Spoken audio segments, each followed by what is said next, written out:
রিয়া, মা ওখানে কাজ করে করে মরছে, তুমি এখানে পড়ে পড়ে ঘুমোচ্ছ? আমি তো সব কাজ করে এখনই শুলাম। মুখে মুখে তর্ক করছো। ওঠো, চলো দেখবে।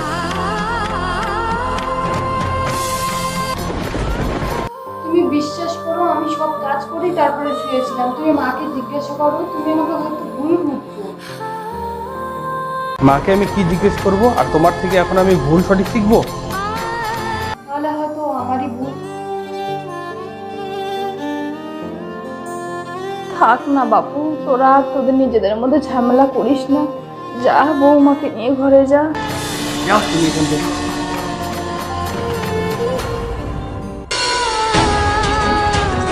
আমার ওকে বিয়ে করে ভুল হয়েছে মা। আমি আগে যদি জানতাম তাহলে আমি ওকে বিয়ে করতাম না।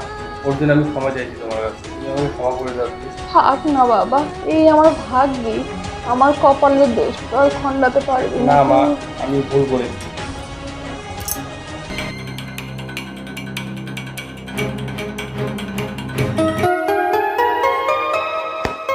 মা তাহলে আমি বেরোচ্ছি, অফিসে যাচ্ছি। হ্যাঁ বাবা, আয়, সাবধানে যাস বাবা। ঠিক আছে মা, আসছি তাহলে।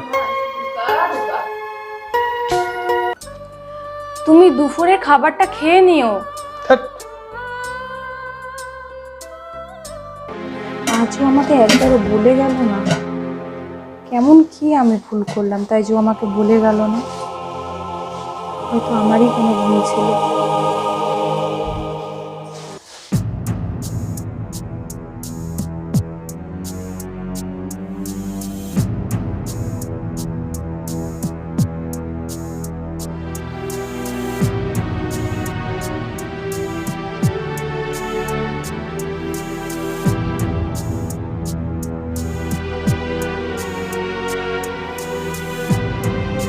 নবাবের বেটি কি করছে দেখি।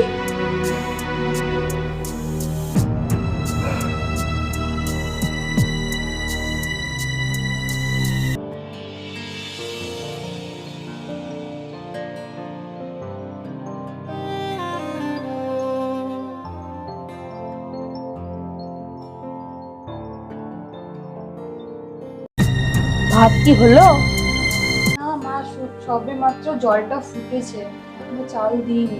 জল ফোটাতেই কি তুমি সারা গরম লাগিয়ে দেবে নাকি? তো ভাত কখন খাবো? না হয়ে যাবে, চালটা দিলেই তো হয়ে যাবে। দেখি কেমন জল ফুটতেছে দেখি। ও দেখো তো, দেখো তো কেমন জল ফুটেছে দেখি।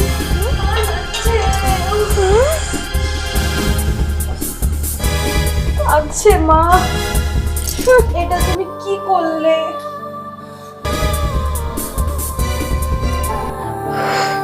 চলে গেল, কি এমন আমি পাপ করেছিলাম তাই যে আমার সাথে আজকে এরকম হচ্ছে? উফ, আর যদি আমার মা থাকতো তাহলে হয়তো আমার এর সাথে এরকম হতো না। হয়তো আমি ভালোবেসেই ভুল করেছি।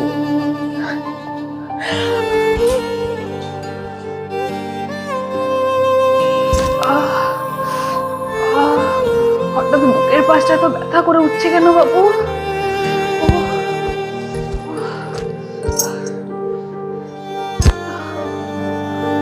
বৌমা, বৌমা, বৌমা, বৌমা। মা তোমার কি হলো?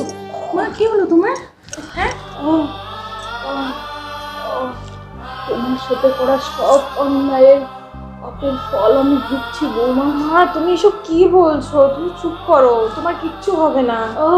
না মা, আজ তুমি আমায় বলতে দাও, তোমার আমি চিনতে অনেক ভুল করেছি মা। মা আমি তোমার কোনো কথাতে খারাপ পাইনি, কিন্তু তুমি এরকম কথা বলো না, দয়া করে বলো না। তুমি তো আমার মা, আমি কোনো কথা খারাপ পাইনি, বিশ্বাস করো। তুমি অনেক ভালো রে মা। মা কিচ্ছু হবে না তোমার, বিশ্বাস করো, তুমি সুস্থ হয়ে যাবে। মা কিচ্ছু হবে না তোমার, মা তুমি দেখো, তুমি একদম সুস্থ হয়ে যাবে। আমি কি আমার খোকাকে শেষবারের মতো দেখতে পারবো না মা? কি বলছো মা? তোমার কিচ্ছু হবে না। মা, কি হয়েছে তোমার? এই কি করেছো তুমি আমার মাকে? কিছু বলিস না বাবা, বৌমাকে, বৌমা কিছু করেনি। ওর মতো মেয়ে হয় না। এতদিন আমি ওর সাথে অনেক অন্যায় অত্যাচার করেছি বাবা, আমাকে তুই ক্ষমা করে দিস। তুইও আমায় ক্ষমা করে দিস মা। আমি বোধহয় আর বেশি দিন বাঁচবো না। না মা, না কিচ্ছু হবে না মা, তোমার তুমি দেখো তুমি সুস্থ হয়ে যাবে। কিছু হবে না মা তোমার। তোর হাতটা দে বাবা, তোর হাতটা দে মা। আজ থেকে তোরা সারা জীবন একে অপরের পাশে থাকিস, কিচ্ছু সুখে থাকিস। তুমি দেখো মা।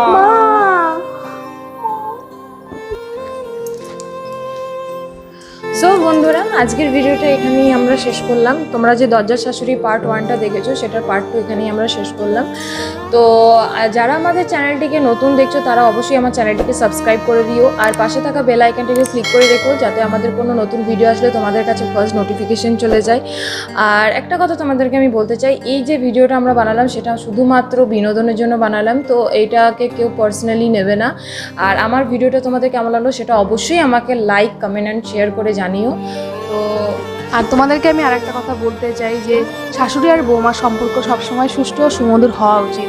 তো আমরা এখানে জাস্ট যেটা দেখিয়েছি সেটা শুধু মজার জন্য দেখিয়েছিলাম। তো শাশুড়ি যেমন তার বৌমাকে নিজের মেয়ের মতো আপন করে নিচ্ছে, সেরকম মেয়েরও উচিত তার শাশুড়িকে মায়ের মতো করে আপন করে না, তাহলে কোনো সংসারে কোনো অশান্তি থাকবে না। তো আমরা চাইবো সবসময় শাশুড়ি আর বৌমার সম্পর্ক যেন সুষ্ঠু ও সুমধুর হয়। আর বন্ধুরা, তোমাদের যদি ভিডিওটি ভালো লেগে থাকে তাহলে তোমরা অবশ্যই লাইক, কমেন্ট এন্ড শেয়ার করে দেবে। So good night, be happy, tata. আর এই দজ্জাল শাশুড়িকে যেন ভুললো না বাপু। আর ভিডিওটা ভালো লাগলে লাইক, কমেন্ট এন্ড শেয়ার করে দিও। রক্ষে করো রঘুবীর। দেখা হচ্ছে নেক্সট ভিডিওতে। Be happy.